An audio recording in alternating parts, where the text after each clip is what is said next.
Hello दोस्तों, इस channel में आपका स्वागत है। मैं अमित कुमार और आज हम लोग का टॉपिक आर्थिक पैकेज है।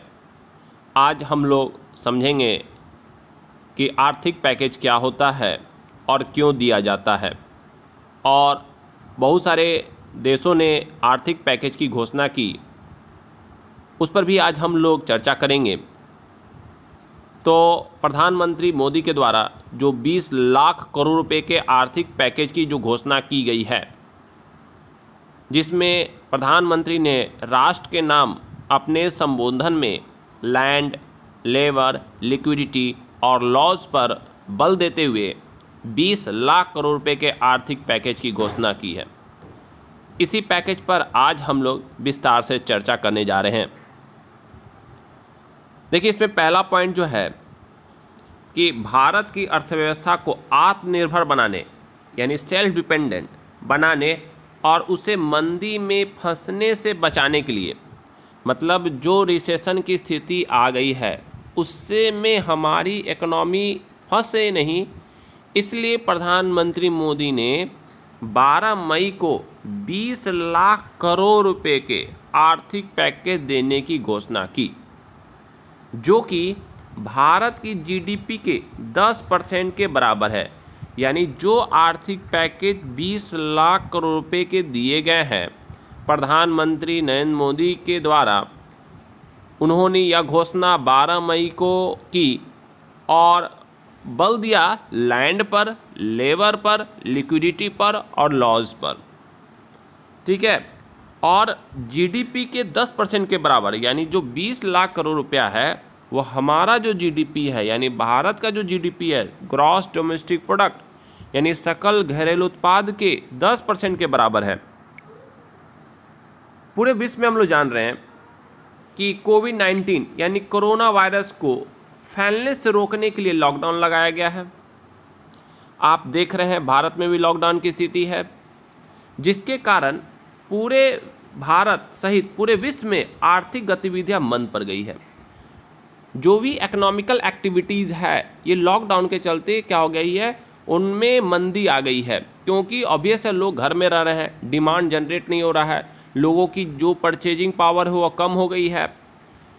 तो इस स्थिति से, इस सिचुएशन से कैसे निकला जाए और दोबारा से इकोनॉमी को कैसे बूस्ट किया जाए, पटरी पर कैसे लाया जाए, इससे लेकर प्रधानमंत्री ने काफ़ी सारी घोषणाएं की। आगे इस पर डिस्कशन कर रहे हैं। इन आर्थिक गतिविधियों को दोबारा शुरू करने और अर्थव्यवस्था के विभिन्न क्षेत्रों उबारने के लिए लगभग हर देश ने आर्थिक पैकेज की घोषणा की है। मतलब ये सिर्फ भारत की बात नहीं हो रही है, बहुत सारे देशों ने ये आर्थिक पैकेज की घोषणा की है। अगर हम बात करें जापान की, तो जापान ने अपने जीडीपी का 21%, अमेरिका ने अपने जीडीपी का 13%, स्वीडन 12%, जर्मनी 10.7% और भारत ने अपनी जीडीपी का 10% आर्थिक पैकेज के तौर पर दिया है।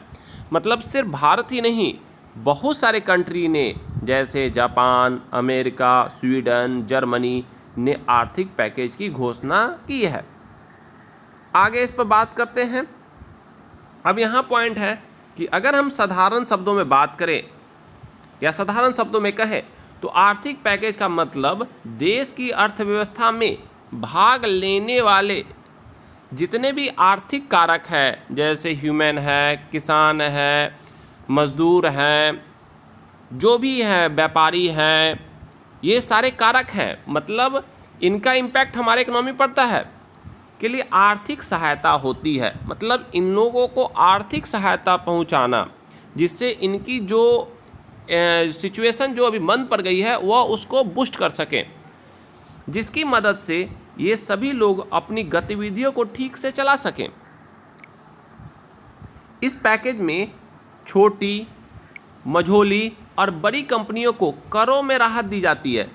मतलब ये जो पैकेज की घोषणा की गई है, इसमें सारे सेक्टर को ध्यान में रखा गया है। ऐसा नहीं कि सिर्फ छोटा को या बड़ा को, सारे छोटी बड़ी कंपनियां हो, बड़ी कंपनियां हो या मझोली कंपनियां हो, सारी कंपनियां, और उनको रिलैक्सेशन टैक्स में दिया गया। टैक्स का मतलब जो भी स्ट्रक्चर है उसमें उनको रिलैक्सेशन दिया गया है, जिससे क्या है कि उनकी उत्पादन लागत कम हो जाती है, ठीक है ना, जिससे उनकी उत्पादन लागत कम हो जाती है और वे उत्पादन बढ़ाने के लिए लोगों को नौकरी देते हैं।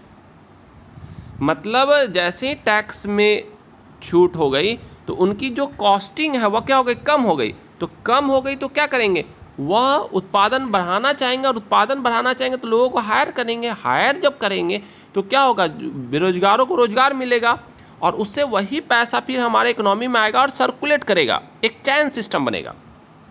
आगे देखते हैं। तो यहाँ पर कह रहा है कि उत्पादन बढ़ाने के लिए लोगों को नौकरी देते हैं, जिससे इकोनॉमी में मांग बढ़ने लगती है और विभिन्न सेक्टरों में रोजगार और आर्थिक गतिविधियां भी तेज होने लगती है। ठीक है। कंपनियों को आसान और सस्ती दरों पर लोन उपलब्ध कराया जाता है, जिससे वे नई मशीनरी और कच्चा माल खरीदते हैं। जो कंपनियां हैं उनको सस्ती दरों पर यानी एकदम मिनिमम रेट ऑफ इंटरेस्ट पर लोन अवेलेबल कराया जा रहा है, जिससे वे जो भी उनकी मशीनरी है, जो भी रॉ मटेरियल है, वह क्या करते हैं, परचेज करते हैं मार्केट से। इस पैकेज से देश में निवेश करने वाली कंपनियों को लुभाने के उपाय शामिल होते हैं। इस पैकेज में जो बाहर की कंपनियां हैं उनको भी अट्रैक्ट करने के लिए काम किया जा रहा है कि वो हमारे देश में क्या करें, आकर इन्वेस्टमेंट करें। और अगर आप बात करते हैं, इससे देश में निवेश की शर्तों को आसान बनाया जाता है। मतलब जो भी नॉर्म्स हैं, इन्वेस्टमेंट के जो नॉर्म्स हैं, उसमें क्या कहता है, लिबरलाइज्ड किया जाता है, उसको लिबरलाइज किया जाता है। मतलब वो आसानी से वह क्या करें, मतलब जो पॉलिसी है उसको समझ पाए और इन्वेस्टमेंट कर सके। और किसी प्रोजेक्ट को स्टार्ट करने के लिए जल्दी अप्रूवल दिए जाते हैं। मतलब कोई भी अगर प्रोजेक्ट इंडिया में वो स्टार्ट करना चाह रहे हैं तो उसमें कोई डिले नहीं किया जाता है, अप्रूवल तुरंत दिए जाते हैं।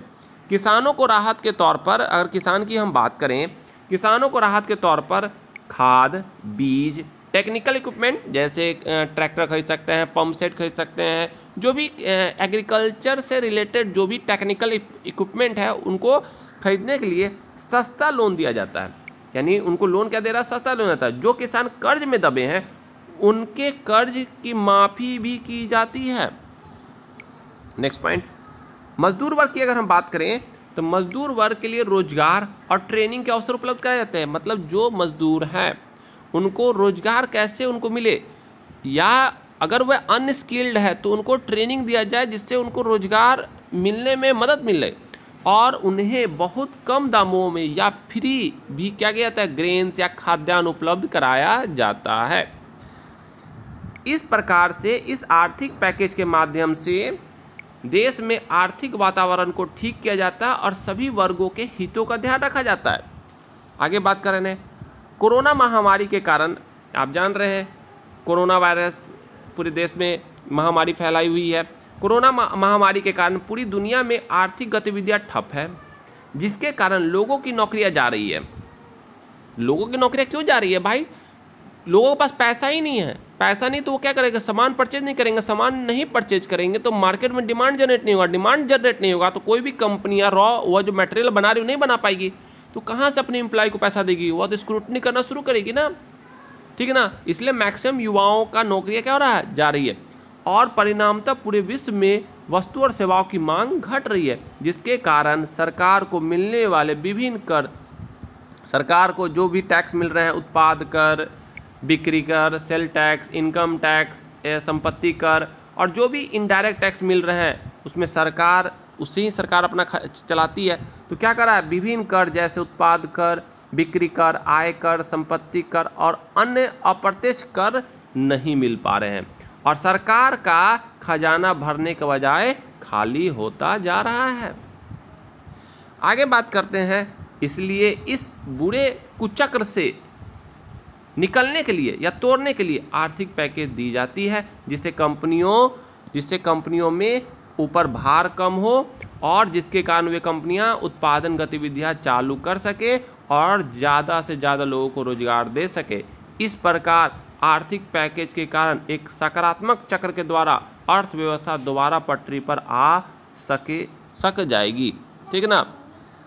अब बात करते हैं, उम्मीद है कि इस 20 लाख करोड़ रुपए के आर्थिक पैकेज से देश में बैंकिंग, कृषि, मध्यम एवं लघु क्षेत्रों के उद्योगों, विदेशी निवेशकों, खुदरा व्यापारियों सभी को लाभ मिलेगा और देश की इस आपदा की घड़ी में सीख लेते हुए, देश इस आपदा की घड़ी से सीख लेते हुए इस आपदा को अवसर में बदलने की दिशा में आगे बढ़ेगा। तो देखिए, इसमें काफ़ी सारे इंपॉर्टेंट पॉइंट दिए गए हैं। अगर हम पूरे निचोड़ को निकालेंगे तो आप यह कह सकते हैं कि प्रधानमंत्री मोदी ने राष्ट्र के नाम अपने संबोधन में लैंड, लेबर, लिक्विडिटी और लॉज पर बल देते हुए 20 लाख करोड़ रुपए के आर्थिक पैकेज की घोषणा की है, ठीक ना, जो हमारे जीडीपी का 10% है। तो इस वीडियो में इतना ही, धन्यवाद।